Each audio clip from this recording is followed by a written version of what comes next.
Assalamualaikum anak-anak, apa kabarnya? Semoga selalu sehat ya. Bertemu lagi bersama Bu Rifda. Sebelum kita mulai belajar, mari kita berdoa dulu. Menurut agama dan kepercayaannya masing-masing, berdoa dimulai. Berdoa selesai. Selamat belajar. Hari ini kita akan belajar tema 7 kepemimpinan, subtema 1 pemimpin di sekitarku, pembelajaran keempat. Mari anak-anak kita belajar dengan penuh semangat ya. Pemimpin adalah contoh bagi orang-orang di sekitarnya. Pemimpin yang baik selalu menularkan nilai-nilai kebaikan. Nah, di sini ada kisah seorang dokter. Hebatnya dokter kami. Ia adalah Dokter Rana. Seorang dokter muda yang sederhana dan terampil. Ayahnya adalah mantan kepala desa kami yang telah meninggal dunia. Dokter Rana baru kembali ke desa kami 2 tahun yang lalu.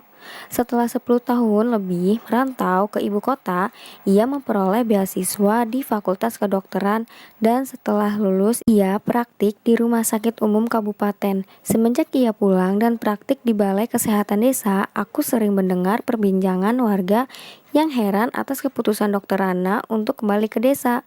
Bukankah penghasilan sebagai dokter di kota jauh lebih besar? Kepada ayahku, Dokter Rana bercerita bahwa cita-citanya menjadi dokter dulu muncul karena melihat kesadaran hidup sehat masyarakat desa yang sangat rendah. Sungai dipakai untuk mandi, mencuci, dan membuang hajat. Lalu airnya dikonsumsi. Hasil bumi dan peternakan tidak dimanfaatkan untuk membentuk pola makanan sehat. Warga lebih suka menjualnya ke kota dan uangnya digunakan untuk membeli makanan instan. Selama praktik di kota, Dokter Rana terbayang terus kondisi desanya. Ia merasa bahwa seharusnya ilmu yang dimilikinya sebagai seorang dokter dapat bermanfaat untuk kampung halamannya sendiri. Jadi, Pak Andri, saya ini pulang untuk memenuhi niat saya ketika menerima beasiswa, yaitu mensejahterakan warga desa tempat saya lahir dan dibesarkan, ujar Dokter Rana pada ayahku. Sejak pulang, Dokter Rana memang aktif membina para remaja dan keluarga muda. Ia memberikan penyuluhan tentang pentingnya mencuci tangan, memasak air, pola makan sehat, dan imunisasi. Baginya, generasi muda adalah perantara terbaik untuk menyampaikan misi meningkatkan kesadaran hidup sehat masyarakat desa. Sebagai anak kepala desa, Dokter Rana sering mendengar cerita almarhum ayahnya bahwa banyak warga takut berobat karena tidak mampu membayar. Tak ingin hal ini terjadi, maka diumumkannya bahwa warga dapat membayar jasanya dengan sampah.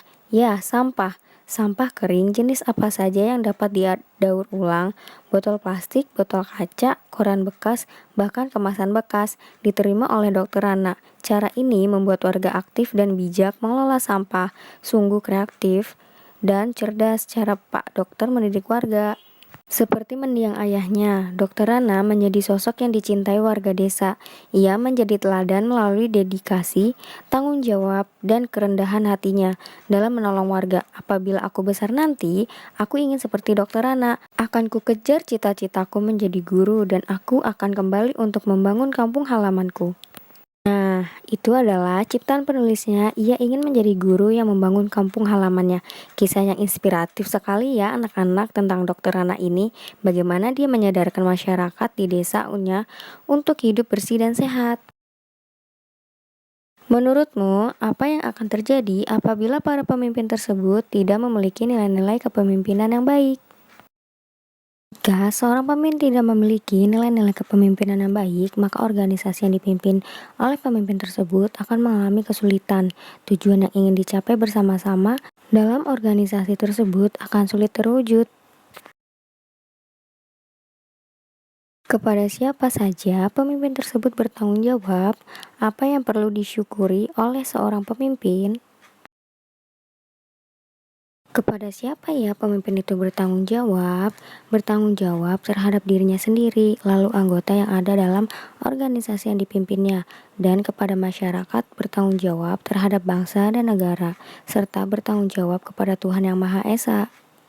Nah, apa yang perlu disyukuri oleh seorang pemimpin? Yang perlu disyukuri adalah diberinya ia tanggung jawab oleh orang-orang atau dipilihnya dia oleh orang-orang di sekitarnya untuk menjadi pemimpin, jadi itu harus disyukuri.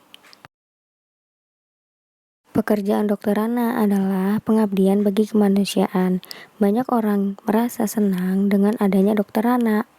Kita pun seharusnya menerapkan nilai-nilai kemanusiaan dalam kehidupan sehari-hari, misalnya dengan memberi pertolongan semampu kita. Anak-anak, nilai-nilai kemanusiaan itu sesuai dengan sila kedua Pancasila, yaitu kemanusiaan yang adil dan beradab. Simbolnya adalah rantai. Lalu contohnya nilai-nilai apa sih yang terkandung dalam sila kedua Pancasila? Yang pertama, mengakui dan memperlakukan manusia sesuai dengan harkat dan martabatnya sebagai makhluk Tuhan yang Maha Esa. Lalu yang kedua, mengakui persamaan derajat, persamaan hak, serta kewajiban setiap manusia tanpa membeda-bedakan suku, keturunan, agama, kepercayaan, jenis kelamin, kedudukan sosial, dan warna kulit. Yang ketiga, mengembangkan sikap saling mencintai sesama manusia.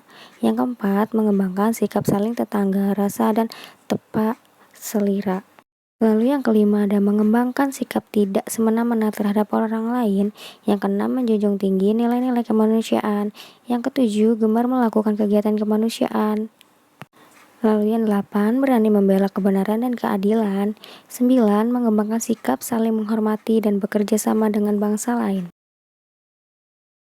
Nah, di sini ada tugas ya, berikanlah contoh penerapan nilai-nilai kemanusiaan itu dalam kehidupanmu sehari-hari. Lalu, apa pendapatmu mengenai pelaksanaan nilai-nilai kemanusiaan di lingkungan sekitarmu?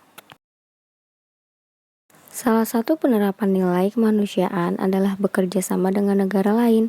Bagaimana bentuk kerjasama negara kita dengan negara-negara ASEAN dalam bidang politik? Pada pembelajaran sebelumnya, kalian sudah belajar ya bahwa Indonesia itu bekerja sama dengan banyak sekali melakukan ekspor, impor dengan negara-negara lain, karena di situ saling melengkapi. Kerjasama apa yang dilakukan oleh Indonesia dengan ASEAN? Nah, ini tugas untuk kalian ya, kalian bisa cari. Misalnya, pada waktu KTT 1 ASEAN di Bali 23-24 Februari 1976, peran Indonesia adalah menjadi penyelenggara KTT ASEAN. Dan seterusnya bisa kalian cari ya.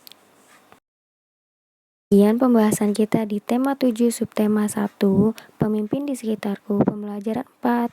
Semoga video pembelajaran ini bisa dipahami. Terima kasih. Wassalamualaikum warahmatullahi wabarakatuh.